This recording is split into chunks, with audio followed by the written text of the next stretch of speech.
দিনকে দিন গাজার পরিস্থিতি ভয়াবহ রূপ নিচ্ছে। জাতিসংঘ উন্নয়ন কর্মসূচি একটি কঠোর সতর্কবাণী জারি করেছে যে গাজায় পর্যাপ্ত পরিমাণে এবং ধারাবাহিকভাবে জ্বালানি প্রবেশের অনুমতি দিতে হবে, যাতে জীবন রক্ষাকারী মানবিক কার্যক্রম অব্যাহত রাখা যায়। জ্বালানি ছাড়া গাজার ২১ লক্ষ মানুষের জীবনধারা বিলুপ্ত হয়ে যাবে। সংস্থাটির সামাজিক যোগাযোগ মাধ্যম এক্সে এ তথ্য নিশ্চিত করেছে।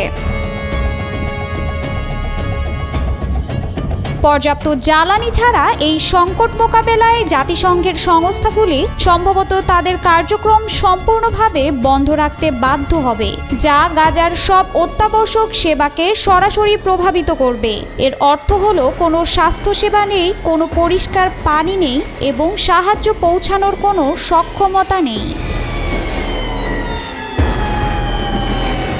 এই সতর্কবাণী এসেছে জাতিসংঘের বিবৃতির পর যে বৃহস্পতিবার ১৩০ দিনের মধ্যে প্রথমবারের মতো গাজায় জ্বালানি সরবরাহ করার অনুমতি দেওয়া হয়েছে। জাতিসংঘের মুখপাত্র স্টিফেন দুজারিক জানিয়েছেন যে বান্ডেল থাকলে প্রতি সেনমানিতে টাকা বাঁচবে। বিকাশ সেনমানি বান্ডেল কিনে জিতুন প্রতি লেনদেনে। গতকাল একটি জাতিসংঘ দল ইসরায়েল থেকে গাজা স্ট্রিপে প্রায় ৭৫,০০০ লিটার জ্বালানি আনতে সক্ষম হয়েছে। এটি ১৩০ দিনের মধ্যে প্রথম এই ধরনের সরবরাহ।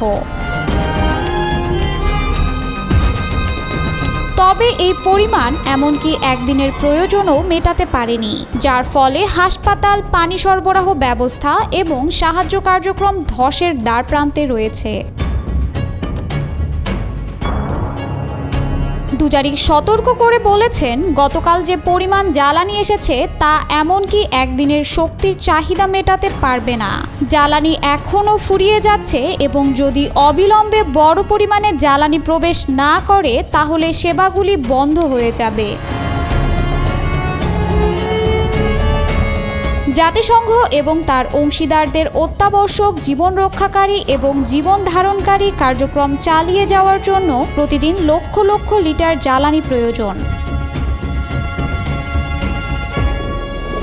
জাতিসংঘের ৯টি সংস্থা একটি যৌথ বিবৃতিতে জানিয়েছে যে জ্বালানি গাজায় বেঁচে থাকার মেরুদণ্ড।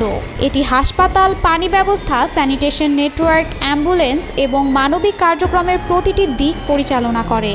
প্রায় ২ বছর যুদ্ধের পর গাজার মানুষ চরম সংকটের মুখে রয়েছে, যার মধ্যে রয়েছে ব্যাপক খাদ্য নিরাপত্তাহীনতা। যখন জ্বালানি শেষ হয়ে যায় তখন এটি অনাহারের দ্বারপ্রান্তে থাকা জনগোষ্ঠীর উপর অসহনীয় নতুন বোঝা চাপায়। পর্যাপ্ত জ্বালানি ছাড়া গাজা মানবিক প্রচেষ্টার সম্পূর্ণ পতনের মুখোমুখি হচ্ছে। হাসপাতালগুলি ইতিমধ্যে অন্ধকারে নিমজ্জিত হচ্ছে, মাতৃত্ব, নবজাতক এবং নিবিড় পরিচর্যা ইউনিটগুলি ব্যর্থ হচ্ছে এবং অ্যাম্বুলেন্সগুলি আর চলাচল করতে পারছে না। জাতিসংঘের প্রতিবেদন অনুযায়ী জ্বালানি ছাড়া বেকারি এবং সম্প্রদায়ের রান্নাঘর কাজ করতে পারবে না। পানি উৎপাদন এবং স্যানিটেশন ব্যবস্থা বন্ধ হয়ে যাবে। পরিবারগুলি নিরাপদ পানীয় জল ছাড়া থাকবে। কঠিন বর্জ্য এবং নর্দমা রাস্তায় জমা হবে। এই অবস্থা পরিবারগুলিকে মারাত্মক রোগের প্রাদুর্ভাবের সম্মুখীন করবে এবং গাজার সবচেয়ে দুর্বল মানুষদের মৃত্যুর আরও কাছাকাছি ঠেলে দেবে। একটি মানবিক সহযোগী সংস্থা জানিয়েছে যে এই সপ্তাহে কয়েকদিনের মধ্যে জ্বালানি সংকট প্রায় ৪৪,০০০ শিশুর পরিষ্কার পানীয় জল বন্ধ করে দিতে পারে এবং এটি কলেরা, ডায়রিয়া এবং আমাশয়ের মতো পানিবাহিত রোগের ঝুঁকি আরও বৃদ্ধি করবে। গাজার ২১ লক্ষ মানুষের জীবন এখন এই জ্বালানি সরবরাহের উপর নির্ভরশীল এবং আন্তর্জাতিক সম্প্রদায়ের তাৎক্ষণিক হস্তক্ষেপ অত্যন্ত জরুরি।